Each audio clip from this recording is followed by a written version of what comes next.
Okay, today we are going to be looking at Adobe Photoshop, how to start a project, how to bring in an image, how to put a title over that image, and then export it for use in Adobe Premiere.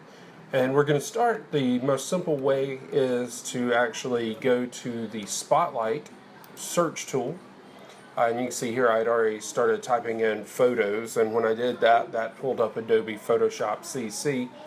When I do that, I'll click there, double click, and when I double click, that's then going to open up Photoshop.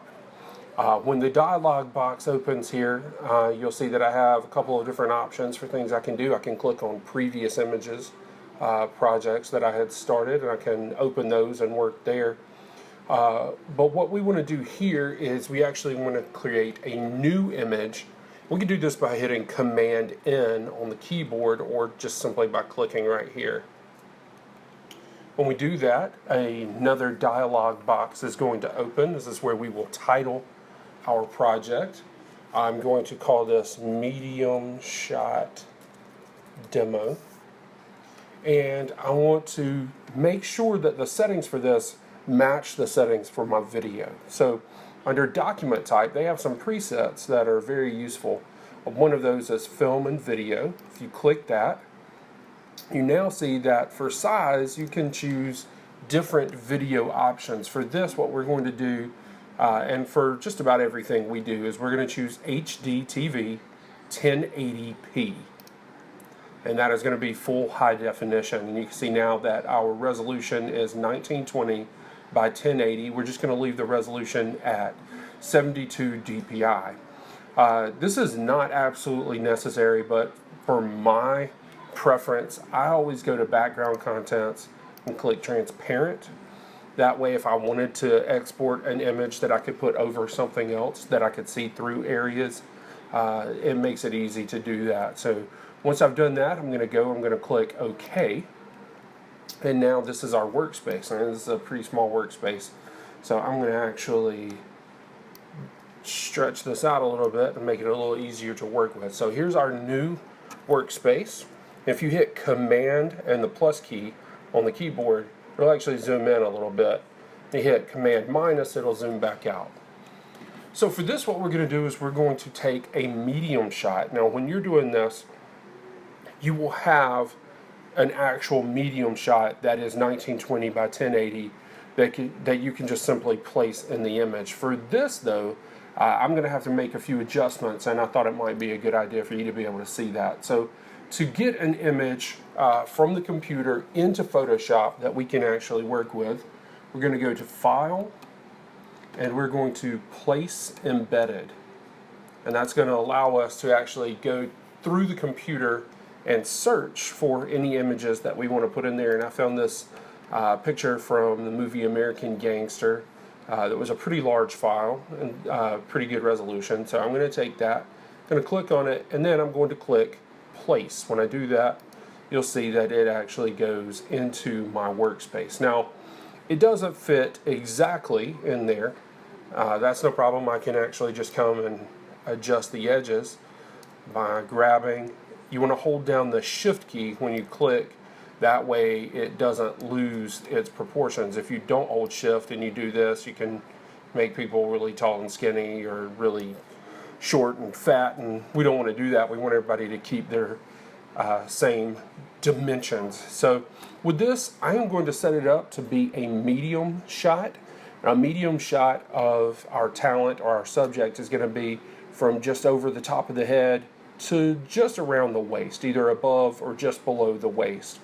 So I'm going to frame this up by clicking Shift, hold down Shift, and then I'm going to drag this out as far as I can, and then I'm going to come up here, hold down Shift, drag that, and now we have a pretty good medium shot. I can actually go, while this X is across the image, this is called the wireframe, I can actually go and move this around and have it do different things. If you'll notice, there was this area over here. To me, I thought that was kind of distracting, so I'm going to take this and just move it up. I'm going to move him up just a little bit there, frame him the way I want him. I don't cut off his hand at the bottom here. And to me, that is a pretty good medium shot. So once I am satisfied with the placement of my image, and this works because, again, this was a large image file. If it were a really small resolution, if I were to take it and pull it out, it would be really pixelated. You could see that this is pixelated somewhat, but it's not too bad. And for this demonstration, it actually works. Once I'm done with that, though, I'm going to hit the return key. That's going to set my image there. Now, if you'll notice, I can't come and click it and drag it around. If I wanted to go back and do that again, I would make sure I was selected on that layer, and then I could go to the move tool, or I could just hit V on the keyboard, and I could come here and move it around. But I'm just going to hit Command Z to put it back because that's where I wanted it. Now, the next thing that we're going to do is we are going to add a title to this. And we're going to just call this medium shot. It's going to serve as an example. So what I want to do is I want to go and create a title. I'm going to do that by going to the area down here where you can create new layers. And just by clicking this, I created a new layer. Another way to do that, if I don't want to do that, is I can just come over here and click on the title tool. And now when I click on the image, you'll see that it actually created a title layer. Again, this is a medium shot, so I'm going to just type that in. And I actually don't like the black text. I want to do a white text here and put a drop shadow on it to make it stand out a little more. So I'm going to just click on the color wheel. That allows me to go to my color picker. I'm going to go all the way to the top left, and then I'm going to click OK. And now, if I just click off of that, you can see that I have a nice clean font here, or a nice clean title here. If I want to change the font, I can click on that again. I can go and I can choose all the different options that we have here. And I'm actually really liking Myriad Pro lately, so I'm going to stick with that.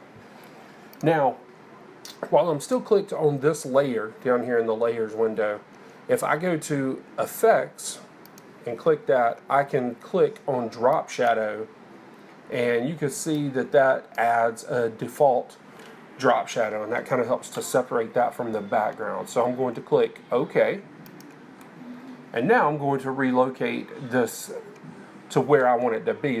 Before I do that, though, I want this to be right justified, and you can see up here we've got our left justification, center justification, and right justification. And I want this to be right justified because if I were to create more titles, I want them to start from the same point on the right and fill out to the left. So I'll show you what I'm talking about here. Now I'm going to take the move tool, again, just by click the letter V. And I want to take this and I want to put it on the bottom of my title safe to the far right of my title safe. And so now we have a medium shot. This is an example of a medium shot. But the reason I did the right justification is because, say I wanted to come in here and actually create another title. I'm going to duplicate this layer, and I'll call this Extreme Wide Shot. I'm going to copy that, click OK. Now if I come here and turn off the medium shot layer, you can see that when I come here and type in, let's see. Now I've got extreme wide shot, and you'll notice how the T in shot stayed the same and everything filled out to the left, and that's exactly what I wanted it to do. That's very useful if you were going to be doing multiple titles that needed to have the same placement on the screen, because now you can just go and you can turn these different things on or off so you can see what it is that you're looking for. And here we've got our medium shot.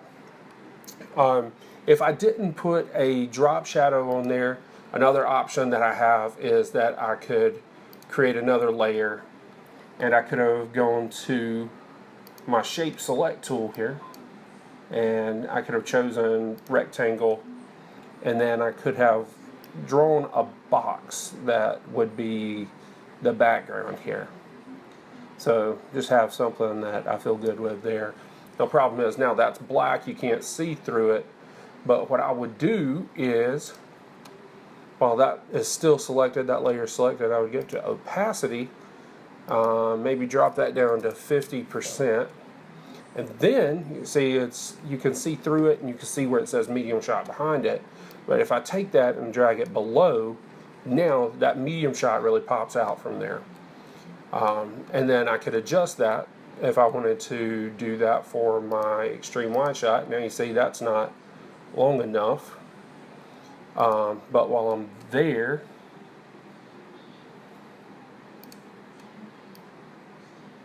I could come and adjust this.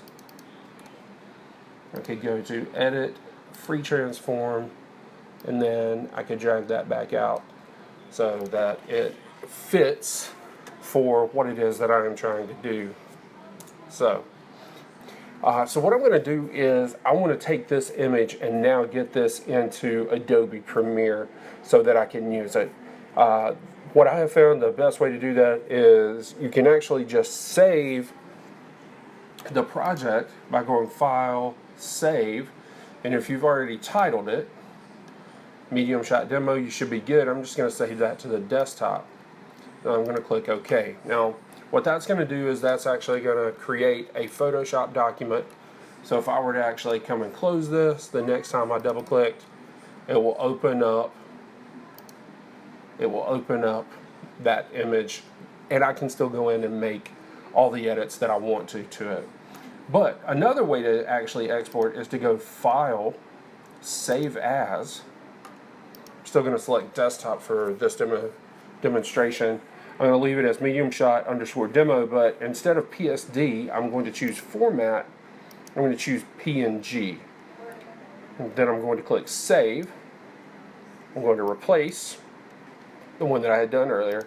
Not going to compress. I'm going to click OK. And now, here is my PNG image that I can, excuse me, that I can just import into Adobe Premiere.